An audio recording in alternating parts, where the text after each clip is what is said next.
So I'm pleased to welcome you to this, the second in the 2008 series of Voices from the Vanguard. This is a joint effort between the Center for Tropical and Emerging Global Diseases and the Knight Chair in Health and Medical Journalism, that is Pat Thomas, from the Grady College of Journalism and Mass Communication.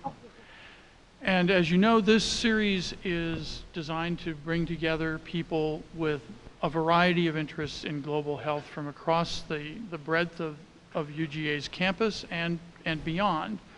And so I'm really pleased that you're here today.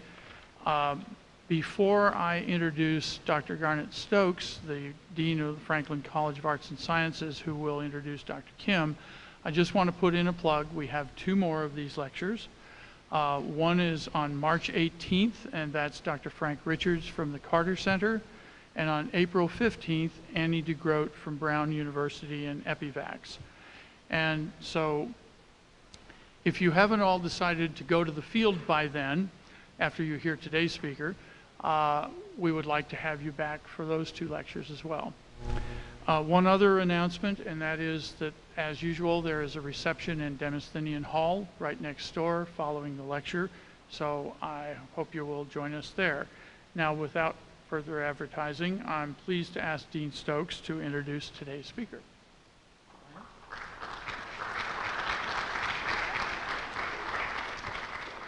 For those of you who were here 10 minutes ago, you're really fortunate that you missed the dance that we might have done to keep you, occupied during the few minutes that we had to wait. It's really hard to know what to do with an audience, so thank you for being patient. I'm really, truly delighted to introduce to you today Dr. Yong Kim, the director of the Francois-Xavier Bagnoud Center for Health and Human Rights at the Harvard School of Public Health, and what I understand is the FXB, Professor of Health and Human Rights. Dr. Kim received his undergraduate degree from Brown University, his medical degree from Harvard Medical School, and his PhD in anthropology from Harvard University. He was executive director and a founding trustee of Partners in Health, an international not-for-profit organization that operates clinics and other programs across the globe. All told, Dr. Kim has spent 20 years working to improve health in developing countries. In 2002, Dr. Kim took a 3-year leave of absence from Harvard and joined the leadership team at the World Health Organization in Geneva. After 2 years as a top advisor to the World Health Organization's Director General, Dr. Kim was tapped to oversee all of the organization's HIV/AIDS activities. He focused on prevention and on novel treatment strategies, including the 3x5 initiative designed to put 3 million people in developing countries on AIDS treatment by the end of 2005. After 3 years with the World Health Organization, Dr. Kim returned to Harvard, where he holds a professorship in the Harvard Medical School and is chair of the Department of Social Medicine. Additionally, he is the chief of the Division of Social Medicine and Health Inequalities at Brigham and Women's Hospital in Boston. Dr. Kim received a highly deserved MacArthur Genius Award in 2003, and in 2006, he was selected as one of Time Magazine's 100 most influential people.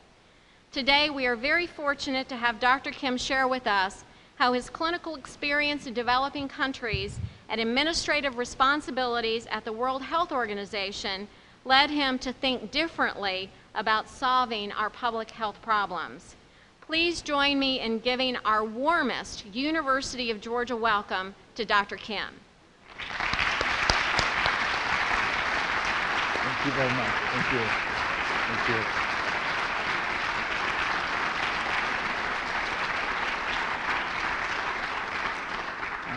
Thank you very much. I apologize for a little bit of a delay. I was coming here from Atlanta, and as we were leaving the airport, the car that I was in hit some patch of something.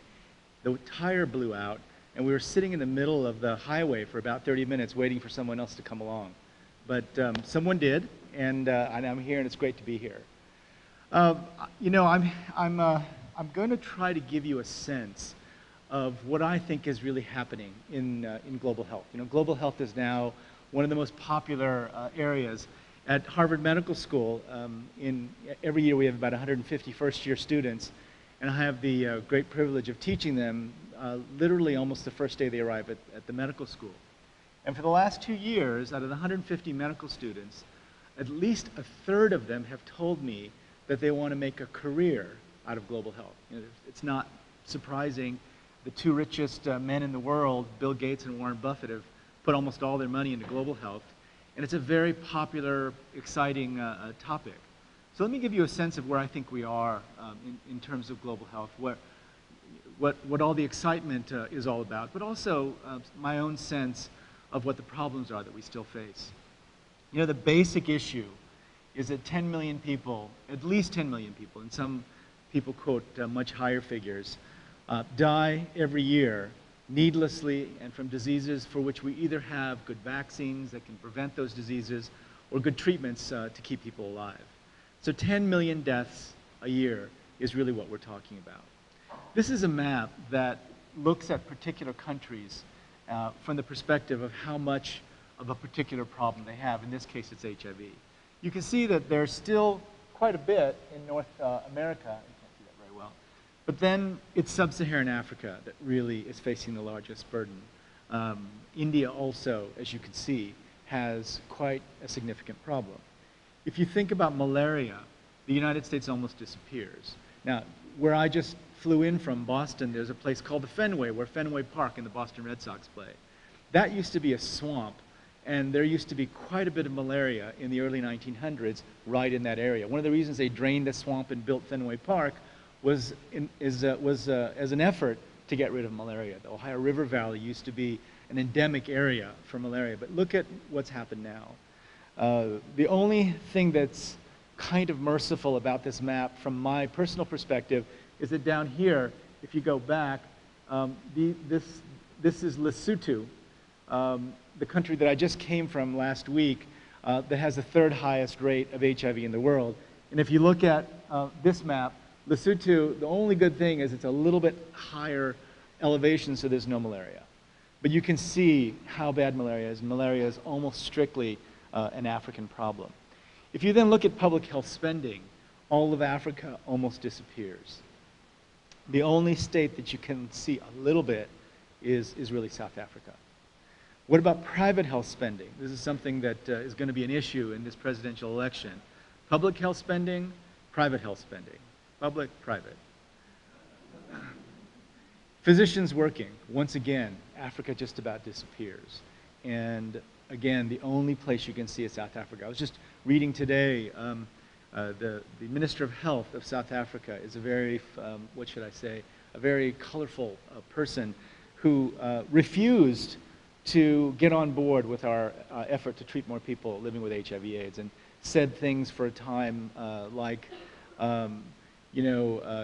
HIV/AIDS is really not something that you can treat with medicines. Medicines are very toxic. You have to be careful. And she and I really had a battle for a while. And just today, she was in the news saying that you rich countries have to stop taking health workers from Africa, which I couldn't agree with more. But it turns out that South Africa has stolen lots and lots of health workers from Lesotho. Lesotho trains about 100 new medical doctors every year. They pay for their education mostly in South Africa. In any given year, if they can get 2 or 3 to come back to Lesotho, mostly from South Africa, they feel very fortunate. It's a country of 2.2 million people. There are about 80 doctors in all of Lesotho. And of those 80 doctors, exactly 10 are originally from Lesotho.